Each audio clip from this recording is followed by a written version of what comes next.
Hello Internet, welcome back to our tutorial series. In the last episode we went over the crafting menu and then I made a brief video about the wiki, or rather the item browser, not the wiki. People often make that mistake. It is the item browser and not the wiki. Anyway, in this episode we're going to be talking about weapons because I'm interested in upgrading our weapon. And in order to choose a good candidate for upgrade, we kind of need to understand what makes a weapon good or bad. So we've been using the plank. I don't know if I ever said this. You can wield items, which means to prepare them in your hands or to hold them in your hands. In Cataclysm, wield can actually be used for picking things up and carrying them in your hands. Generally, in roguelikes, wield means to prepare it as a weapon. So currently we're wielding the plank. You can do this by pressing the W key, and it will prompt you on what you would like to wield in your hands. Currently we have the plank, so let's look at the plank and let's talk about what these values mean. We haven't really looked at items yet in so much detail, but here's the description of the item. You'll see it's not even listed as a weapon. It is considered a spare part. That's because a plank is primarily used for crafting. It's something you should never really wield in your hands. Now, when you start the game, you don't really have access to anything, and oftentimes you will be in scenarios where you need to have something ready to fight with, even if it's not optimal. And for that, I generally recommend picking up a plank. I do prefer the pipes if you can find a pipe. We did smash a locker looking for a pipe, and we didn't find one, so we went with a plank instead. And we see a lot of the values that we're pretty familiar with at this point. We've talked about volume, we've talked about weight. Prices, this just determines for trading with NPCs. This is not something you need to pay very much attention to. The main things we're looking at here are the damage that this weapon deals, whether it's good as a weapon or not to hit things, how many moves it takes to make an attack, and then any abilities that this weapon has. So, first we have Bash of 10. It's a plank. It's a 2x4. It does bashing damage and no cut damage and no pierce damage. So it's just a bashing weapon, which makes sense. It's a chunk of wood. It has a +1 to hit, which means we're more likely to hit with this object than, I guess, with our fists would be a +0 to hit. I'm not sure how that works. But basically, depending on the item that you're using, you'll see a to hit bonus anywhere from like -6 up to around +3 is about as high as it gets. I believe some of the artifacts, which are very special items in the game that you really shouldn't use, most of them are not, they have so many drawbacks. Most of the time you will see values between -6 and +3. So +1, obviously, better than -6. And so that is fine. Most of the time I look for weapons that have a +2 or +3, just because I prefer hitting more frequently, even if it means I don't hit as hard. Next, we have moves per attack. It takes 171 moves, which is about a turn, 1.71 turns, because each second is 100 moves. So it takes us almost 2 turns in order to make an attack with this weapon, which is pretty slow. We're looking for something that is preferably like 100 to 120 would be much more of a comfortable zone. Fast weapons can be down around 90 or sometimes less. And then when we're looking for the abilities that this current weapon has, we're down here at techniques. We skip over the material and who owns this item, and we go down to techniques. You'll see when this item is wielded, we have the block ability, which is a medium block ability. Essentially, what that means is that we will occasionally block incoming damage. Instead of taking it to our character, we will block it with the weapon that we're holding. This can damage the weapon you're using, but most of the time you would rather block than not block. And so having something with a block ability is beneficial. So we talked about to hit. So what about the actual damage? There are a lot of techniques. We'll talk about that in a moment. Bash. There are 3 damage types in Cataclysm. There's bash damage. There is cut damage, and there is pierce damage. And pierce is a kind of a type of cut. It's a little complicated. But essentially, these 3 values will appear on every weapon. So let's look at something else. Oh, we have that Pocketknife. Let's look at the Pocketknife. Pick that up. We'll look at the Pocketknife. Just for comparison, you'll see this deals 7 pierce damage. It has a -2 to hit because it's a Pocketknife. You have to even though it's something that has a handle and is something that you could potentially use for combat, this is a little dinky pocket. This is not a combat knife. This is a little pocket knife that you might use to cut open a package or something like that. This is not meant for combat. And so because of its lack of range and just the difficulty of using this as a weapon, it's got a -2 to hit, which is real bad. Remember, the plank itself has a +1, so it's 3 values better than this pocket knife. You'll see it's much faster to hit with, however. It's almost a third of the moves it takes to use the plank. You'll see it also has qualities, which we haven't really touched on yet, but there's no techniques listed here. So we will block more damage using the plank than we would using the pocket knife. And you'll see it has 7 pierce damage. Now, damage can be a wide-ranging value, okay? Damage, I think, will always be positive. I don't think you can do negative damage in Cataclysm. So it will always be positive, but it'll range up to probably like 50 is probably like the highest value, but most items are going to be, most weapons that we pick up are going to be early game, probably between like 8 and 15 is probably a comfortable area. As you get into the later game, you'll see things that have 50 value to them, 30 of one damage type and 20 of another. And yeah, as you progress towards the late game, you'll be dealing about 50. It'll have about 50 damage on it, would be my estimation, would probably be around the average or high end for late game. So you can have multiple damage types on a weapon as well. This deals specifically pierce, but if we, let's say, had a spear, it would probably deal a little bit of bash damage and a little bit of pierce damage. And when that values are a little bit tricky. So basically, we have these 3 damage types. Actually, there are more damage types now that I'm thinking about it, because there's fire, electricity, and acid as well, at the very least. I'm not sure if there are more, but the 3 that we see the most frequently are bash, cut, and pierce.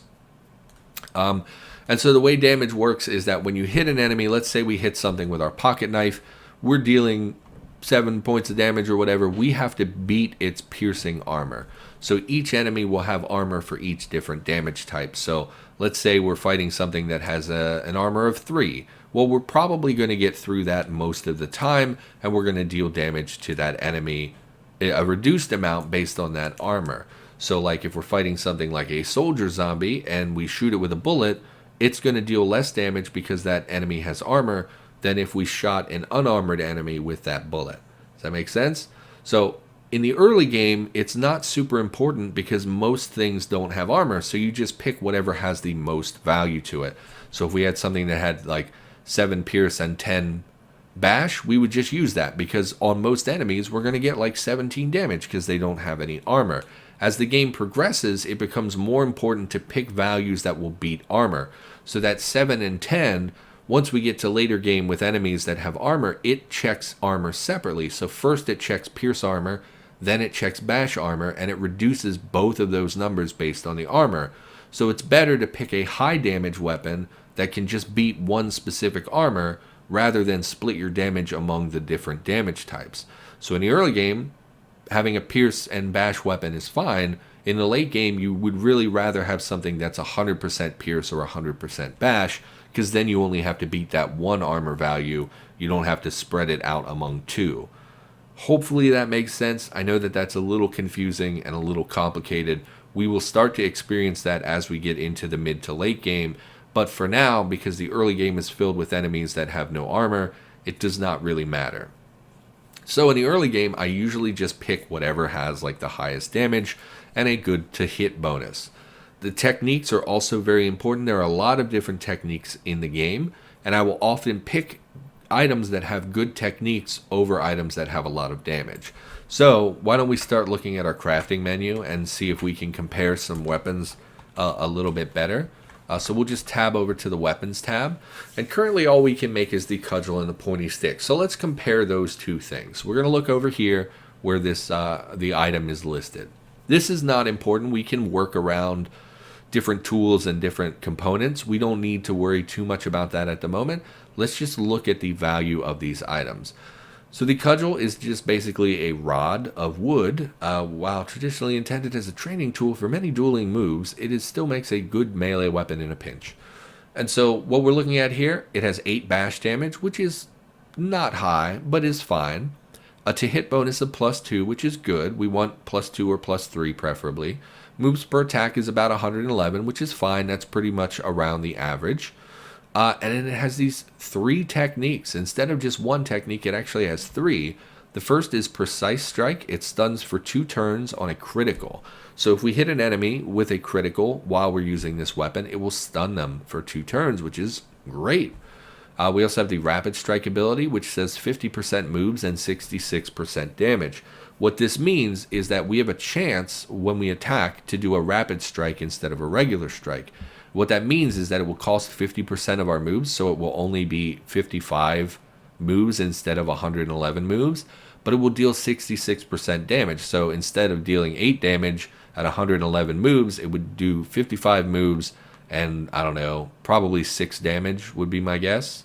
No, probably 5 damage, 5 bash damage.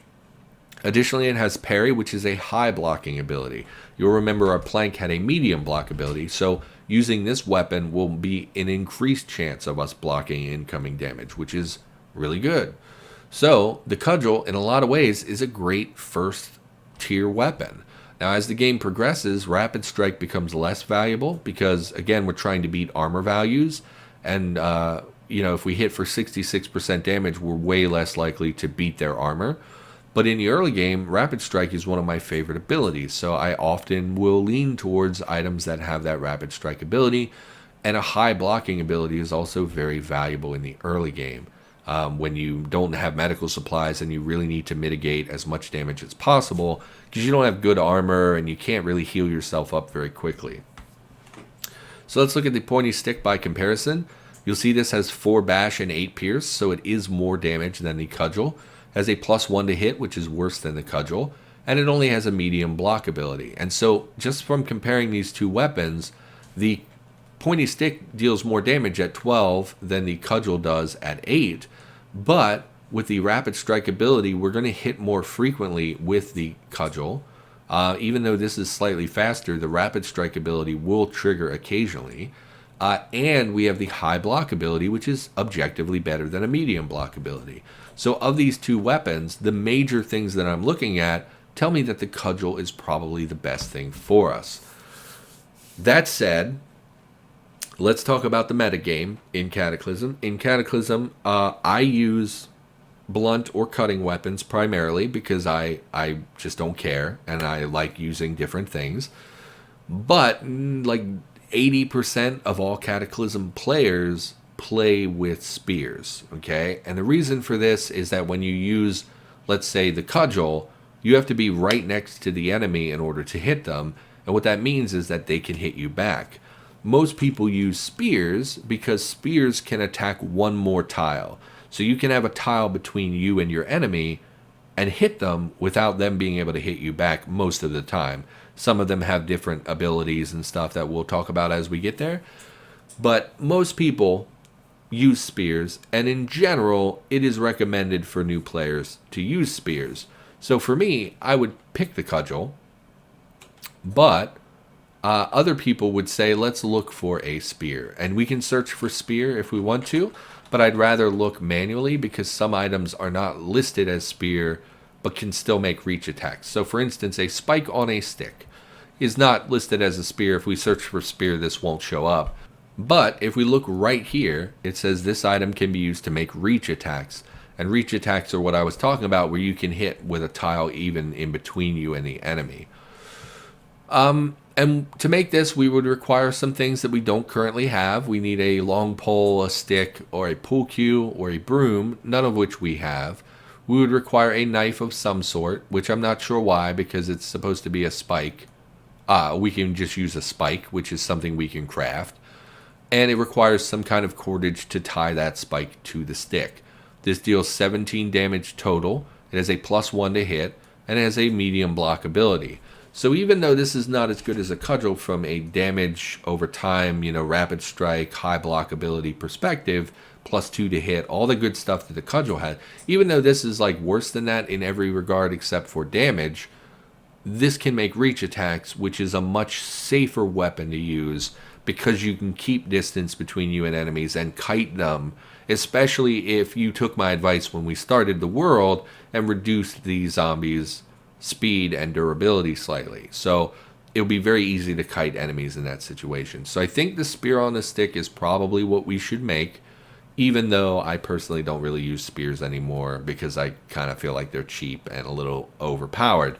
And they're the meta, and I'm a contrarian, and I don't like being like everyone else. Now, additionally, we could look for other spears. You'll see we have a simple knife spear here.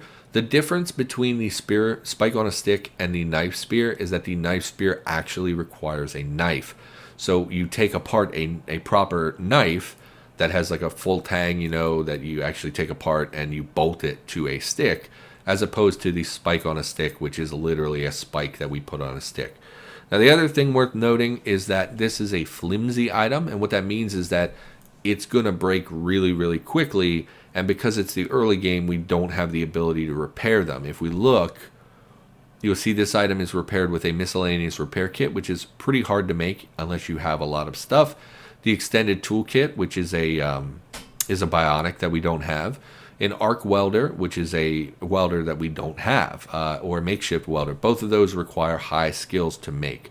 So we don't have access to repair this, so we're going to have to make a lot of these, otherwise they're just going to break and break and break and break. The knife spear is also flimsy, and then there's another knife spear.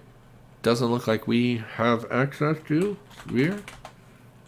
Oh, we don't have access to. Okay, there is a higher tier of this basic knife spear, I believe, that is like a reinforced version. Maybe that was a mod that added that. I don't remember 100%. Regardless, we don't have a proper knife at the moment. You'll see a pocket knife is not on this list. That's because it's a folding pocket knife. It is not a proper knife that is affixed into a handle where you can actually bolt it to a stick. It's just a pocket knife, which would not be very good on a spear. So what we're going to make is a spike spear. Spike on a stick. And so to make this, we need some sticks. We need a spike because, again, these are not all required. We have to have one of each caret. So each symbol represents a separate component, and we need one from each category. So for this, we can use a broom or a long pole or a stick or a pull cue. So we can secure sticks pretty easily. We can secure spikes, I think, pretty easily because we can craft them ourselves. And then we can acquire cordage, which we can get, but it can be a bit tricky if you don't know what you're doing. So let's look for a spike. Oh, we already did. So a spike requires a tool with hammering and some scrap metal. We have scrap metal, but we don't currently have a hammer. Now, we could do a lot of things to get hammering. For instance, we could search using the lowercase q and search for hammer, and it will show us everything we could craft that would have hammering, none of which we have materials for. That's why they're all grayed out. The best thing to do would probably be to make a hammer because we would like to have a hammer around the base.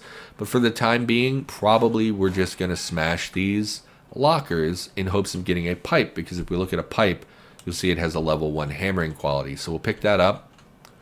Our NPC is moving around. He must have heard us smashing and got a little worried and wanted to check out what that was. We're gonna go to craft the spike. You'll see it's now white, which means that we have all the materials required to craft. But if we look, you see it says dark craftable impossible. So if we press enter, you'll see we can't see to craft. So we're gonna have to open a window. Been avoiding doing this. We talked about this in a previous episode. I think the safest place to open would be this window facing the road. And usually, so when we open this window, if we stand right in front of it, we're exposed to everything that is straight south. So generally, try to open things from a diagonal. So here we're going to open, and what that's going to expose us to is a much narrower area to our left, as opposed to being fully open for everyone to see. So generally, try to open from an angle. We're going to open the window by moving into it, and it will open the curtains. We could then continue to open the window and actually go outside, but what we're going to do is peek out the window just to verify that there's nothing dangerous out there. We do that by hitting the capital X key, as in xylophone, capital X. It will prompt us, where would you like to peek? And I'm going to press left, which will move our character into this square and give us vision as though we were standing here, but really we're still over here. So even though we're exposed now, the enemies can't see us because we're just peeking. Okay, and then I can use the lowercase x, or no, it does it by default. It will put us in an ability to scroll around, and I can see, oh look, there's nothing dangerous out here. It's just forest. So now that we have the window open, I can go ahead and craft a spike, because now we have light in the area. You'll see it says up here that it's a little slow to craft. That's because our focus isn't doing so well, but that's okay. That's going to take us 3 minutes and 14 seconds. So let's hit enter and craft this item. When we go to craft things, it will prompt us on where we want to put it. If we are next to a table, it will automatically put the item on a table so that you don't have to carry it in your hands. But if you don't have a table available, you will have to hold it in your hands to craft. So in order to do this, it's saying you have to dispose of your wielded plank to start working. Alternatively, we could drop it on the ground or whatever, but we want to work on it now. So we'll just hit enter. And it says, hey, you don't have room in your inventory, so you have to drop this item. So we'll go ahead and drop the plank. Now we've made a spike, which is step 1 in getting ourselves a spear. Now we want to wield the plank again, or rather, I'd rather wield the pipe, frankly. So we'll wield the pipe. We now have a spike in our inventory, but now we need a long stick, remember? So we're actually going to go outside. Let's close this window. We're going to open the door. We're going to peek again just to be sure nothing super scary is out there. I don't see any enemies at all. I see a raccoon, which is listed here. And if we press the capital V menu, it will show us items. And if we hit tab, it will show us monsters instead. And you'll see he's all the way 57 tiles to our southwest, and he's currently ignoring us. He doesn't really care what we're doing. So we need a long stick. Well, I happen to know that if you smash small trees, you can get long sticks. So we'll come over here to one of these small trees. A young tree is the actual name of the tile. We'll go ahead and smash that, and you'll see we got 4 long sticks. So we'll pick one of those up, and we'll retreat back inside, because there's no reason to stay out here and expose ourselves to danger. So now we have a long stick. What now? Well, we need some cordage. There are a couple ways to get cordage. If we look at that spike on a stick again, you'll see it can use long cordage, long strings, short cordage, short strings, duct tape, plant fiber, sinew, thread, or yarn. Currently, we have absolutely none of that. We can get plants. If we smash grass, I believe, gives you withered plants. Actually is not on that list now that I'm thinking about it. No, not spiker, just spike. Yeah, we can't use, it's plant fiber, my mistake. So basically, we can get cordage from various places. The easiest place to get that in the early game is from curtains. So everywhere that there's a curtain, you'll see we have 1, 2, 3, 4, 5, 6, 7, 8 curtains in this building. We can take down the curtains, and it will give us a string. The problem is, once we take down the curtains for string, we don't have curtains anymore, right? We're open to the outside world. I think because we're next to a forest, it is safe enough to take down these curtains. So if we press E and examine the curtains, it will give us the option to tear down the curtains. And when we do that, you'll see it drops a long string, as well as the curtains themselves, a stick, and some nails. So we'll pick up the string, and we should now have what is required to make a spike on a stick. You'll see it's highlighted in white because we have everything required to craft this item. It'll take us 2 minutes, and it will give us some fabrication experience. So if we press enter, it will again prompt us to dispose of the item in our hands, and we now have a spike on a stick. So if I look at my inventory, there we go. It deals 17 total damage spread out between bash and pierce. +1 to hit is fine. It's not good, but it's fine. Moves per attack is solid at 109, and it has the medium block ability. Additionally, even though we didn't make it for this, we can use this to cook food. So if we had a hot dog, we could use this to make a campfire hot dog, which makes sense. And then again, most importantly, this can make reach attacks, which will allow us to be insulated from enemies. So I think that that's going to be a wrap on this particular episode of us talking about weapons. We will readdress this in the future. Excuse my family from talking. So thanks for watching. I'll be back with more tutorial content in the near future, and I'll see you next time.